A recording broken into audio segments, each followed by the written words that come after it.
बंधु माने आजिर ही कार्यक्रम को आपण मानकु स्वागत। आजिर ही कार्यक्रमटी कन्या राशि व्यक्ति विशेष मानक पई बहुत गुरुत्वपूर्ण अटे।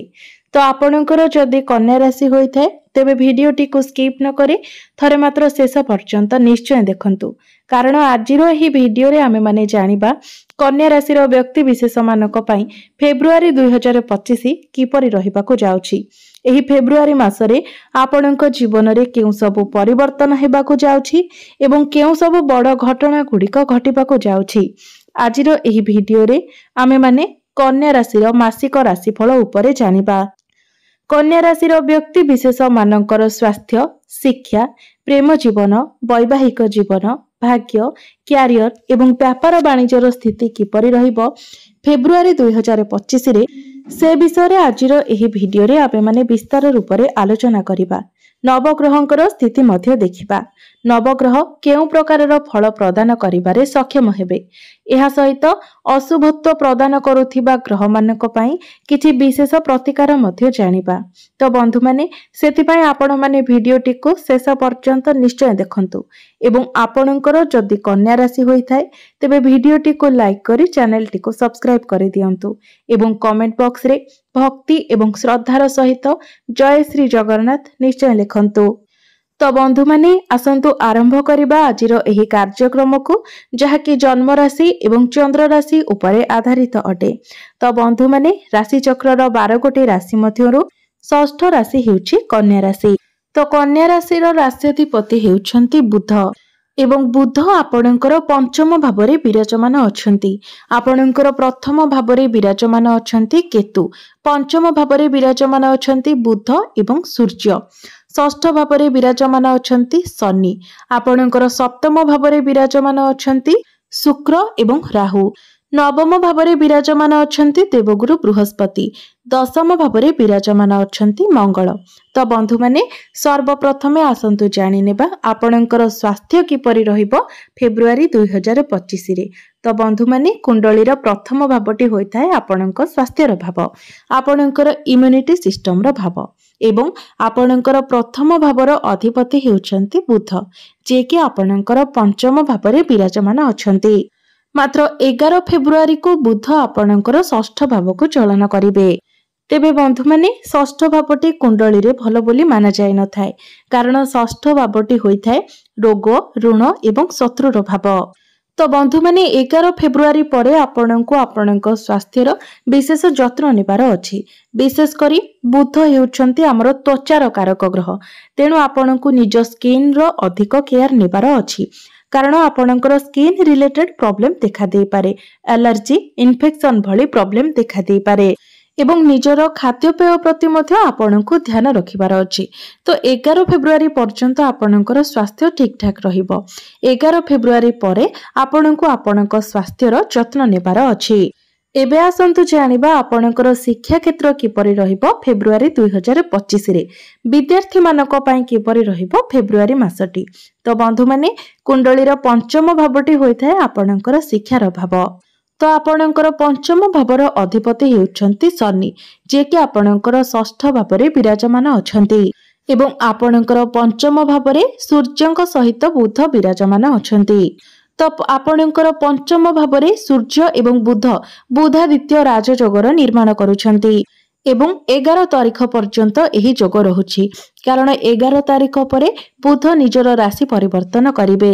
तेबे आपणकर पंचम भावर अधिपति शनि मध्य षष्ठ भावरे विराजमान अछंती एवं एठारे विपरीत राजयोगर निर्माण करुछंती। तो बंधु माने फेब्रुआरी मासटी आपणकर शिक्षा क्षेत्र पई बहुत भल रहिछि। विशेष करी 11 फेब्रुआरी पूर्वरु आपणकर शिक्षा क्षेत्र बहुत भल रहिबो। जदि आपणकर कोनोसी एग्जाम अछि तो ताहा 11 फेब्रुआरी पूर्वरु आपणको बहुत अधिक भल फल देबो। आपणकर जदि कोनोसी एडमिशन किंबा फॉर्म फिलअप करिवार अछि तो ता पई मध्य फेब्रुआरी मासटी आपणक पई सपोर्टिव रहिबो। तेबे सब दृष्टिरु देखिबाकू गले फेब्रुआरी मासटी आपणकर शिक्षा पई बहुत भल रहिबो। एबे आसंतु जानिबा आपणकर प्रेम जीवन किपरि रहिबो फेब्रुआरी 2025 रे। तो तो बंधु माने कुंडलीर पंचम भावटी आपणकर शिक्षार भाव हेबा सहित पंचम भावटी मध्य आपणकर प्रेम जीवनर भाव अटे एवं आपणकर संतानर भाव अटे एवं आपणकर पंचम भावर अधिपति हेउछन्ति शनि जे कि आपणकर षष्ठ भावरे भल स्थान रे विराजमान अछन्ति एवं आपणकर पंचम भावरे सूर्यंक सहित बुध विराजमान अछन्ति एवं बुध हेउछन्ति आपणकर प्रथम भावर अधिपति 11 फेब्रुआरी को बुध आपणकर षष्ठ भाव को चलन करिवे एवं 11 फेब्रुआरी को बुध एवं शनिकर संयोग हेबो तेबे 11 फेब्रुआरी परे आपणकर प्रेम जीवन बहुत अधिक भल रहिबो कारण आपणकर प्रथम भावर अधिपति एवं पंचम भावर अधिपति जेतेबेले एकत्र हेबे तो यह आपणकर प्रेम जीवन उपरे बहुत अधिक शुभ प्रभाव पकाइबो मात्र जे पर्यंत सूर्य आपणकर पंचम भावरे अछंती अर्थात 13 फेब्रुआरी पर्यंत आपण आपणकर पार्टनर को मध्यरे टिके क्रोध स्वभाव देखिबाको पाइबे एवं कोनोसी ना कोनोसी कारणरू आपणक मध्यरे भूल बुझामणा मध्य देखा देबो मात्र 13 फेब्रुआरी को जेतेबेले सूर्य आपणकर पंचम भावरू बाहरी आपणकर षष्ठ भाव को चलन करिवे तो सेतेबेले आपणकर प्रेम जीवन बहुत भल रहिबो आपणक मध्यरे जहाँ भी किछि समस्या थिला से सब समस्यार समाधान होइजिबो एबे आसंतु जानिबा आपणकर वैवाहिक जीवन किपरि रहिबो फेब्रुआरी 2025 रे तो बंधु माने कुंडलीर सप्तम भावटी होइथाय आपणक वैवाहिक जीवनर भाव आपणक जीवन साथीर भाव एवं आपणकर सप्तम भावर अधिपति हेउछन्ति देवगुरु बृहस्पति जे कि आपणकर नवम भावरे विराजमान अछन्ति एवं आपणकर सप्तम भावरे राहु एवं शुक्र विराजमान अछन्ति तो बंधु माने जे पर्यंत राहु आपणकर सप्तम भावरे अछन्ति अर्थात 18 मई 2025 पर्यंत आपणकर वैवाहिक जीवन रे किछिटा समस्या देखा देबो मात्र फेब्रुआरी मासटी आपणकर वैवाहिक जीवन पाई भल रहिबो कारण आपणकर सप्तम भावर अधिपति नवम भावरे विराजमान अछन्ति एवं आपणकर सप्तम भावरे राहुଙ୍କ सहित शुक्र मध्य विराजमान अछन्ति एवं शुक्र आपणक सप्तम भावरे उच्चस्थ अछन्ति जहाँकि आपणकर वैवाहिक जीवन को बहुत भल बनाइबारे साहाय्य करिवो कारण शुक्र हेउछन्ति प्रेमर कारक ग्रह मात्र राहु जेहेतु आपणकर सप्तम भावरे अछन्ति तो राहु आपणक मध्यरे भूल बुझामणा सृष्टि कराइबे तो यही सब कथार आपणको ध्यान रखिबार अछि एबे आसंतु जानिबा सबुठारु महत्वपूर्ण विषय वस्तु आपणकर भाग्य क्यारियर एवं व्यापार वाणिज्यर स्थिति किपरि रहिबो फेब्रुआरी 2025 रे तो बंधु माने कुंडलीर नवम भावटी होइथाय आपणको भाग्यर भाव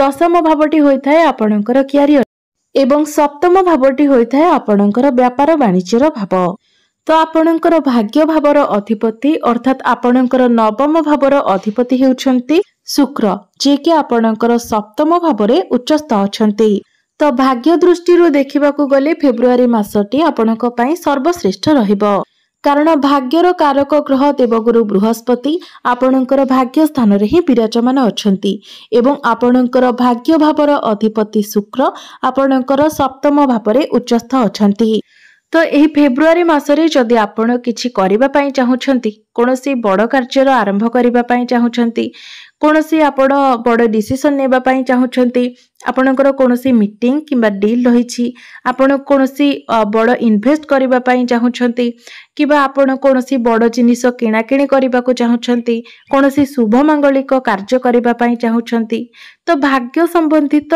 जे कोनोसी भी कार्य आपण करिबा पई चाहुछन्ति सेथिरे निश्चित संपूर्ण भाबरे आपणको आपणको भाग्यर साथ मिलिबो तो प्रत्येक कार्य रे फेब्रुआरी मासरे आपण सफल हेबे तेणु आपण बिना किछि द्वंद्वरे एही मासरे किछि भी कार्य करि परिबे एबे आसंतु जानिबा आपणकर क्यारियर किपरि रहिबो फेब्रुआरी 2025 रे तो आपणकर दशम भावर अधिपति हेउछन्ति बुध जे कि आपणकर पंचम भावरे विराजमान अछन्ति एवं 11 फेब्रुआरी को बुध आपणकर षष्ठ भाव को चलन करिवे तो आपण जदि निज चाकरी रे किछि परिवर्तन चाहुछन्ति तो फेब्रुआरी मासटी आपणक पई सपोर्टिव रहिबो कारण मंगल जेहेतु आपणकर दशम भावरे अछन्ति तो आपणक मध्यरे एनर्जी भल रहिबो आपण जदि कोनोसी इंटरव्यू देबा पई चाहुछन्ति तो आपणकर इंटरव्यू मध्य भल रहिबो फेब्रुआरी मासरे आपणक मध्यरे कॉन्फिडेंस भल रहिबो। आपणक मध्यरे आत्मविश्वास रहिबो। स्टामिना मध्य आपणक मध्यरे भल रहिबो। एवं जेउमानक पाखरे कोनोसी चाकरी नाही तो फेब्रुआरी मासरे आपणक चाकरी मिलिबार मध्य संभावना रहुची। सेतिपय आपण निजर चेष्टा जारी रखिबा उचित। मात्र बुध जेहेतु आपणकर षष्ठ भाव को चलन करिवे तो तापरे आपण निजे निजको नेकी कन्फ्यूज होई जिवे। बिना किछि कारण रे ही आपणको मन को दुश्चिंता आसीबो, भय आसीबो। बिना किछि कारण रे ही आपण ओभर थिंकिंग करबा को लागिबे। तो ए सब प्रति आपणको विशेष ध्यान रखिबार अछि। नचेत एहा व्यतीत अन्य कोनोसी भी असुविधा आपणकर क्यारियर रे देखा जाउ नाही। एबे आसंतु जानिबा आपणकर व्यापार वाणिज्य किपरि रहिबो फेब्रुआरी 2025 रे। तो बंधु माने सप्तम भावटी होइथाय आपणकर व्यापार वाणिज्यर भाव एवं आपणकर सप्तम भावर अधिपति देवगुरु बृहस्पति आपणकर नवम भावरे विराजमान अछंती एवं आपणकर सप्तम भावरे राहु एवं शुक्र विराजमान अछंती। तेबे व्यापार वाणिज्य को देखिबा को गले 15 फेब्रुआरी पूर्वरु आपणकर बिजनेस भल रहिबो। 15 फेब्रुआरी परे आपणकर बिजनेस रे आपण टिके अप डाउन देखि पारंती। मात्र आर्थिक दृष्टिकोणरू देखिबा को गले आपणक पई फेब्रुआरी मासटी अनुकूल रहिबो। कारण आपणकर सप्तम भावर आपणकर नवम भावर अधिपति शुक्र आपणकर सप्तम भावरे उच्चस्थ अछंती। तो आपणकर आर्थिक स्थिति मजबूत रहिबो। तो बंधु माने एबे आसंतु जानि नेबा किछि विशेष प्रतिकार विषय रे। जो प्रतिकार गुड़िक करबा द्वारा आसुथिबा समस्त अशुभत्व आपणकर खंडन होई परिबो। समस्त समस्या गुड़िक दूर होई परिबो। तेबे सेथि पई आपणको प्रत्येक दिन बुद्धंकर बीज मंत्र 108 थर जप करिवार अछि। प्रत्येक दिन हनुमान चालीसार पाठ करिवार अछि। एहा सहित प्रत्येक दिन आपणको शुक्रंकर बीज मंत्र मध्य 108 थर जप करिवार अछि। तेबे बंधु माने आपणकर जीवन मंगलमय हेउ एहा ईश्वरंक निकटरे मोर प्रार्थना। धन्यवाद।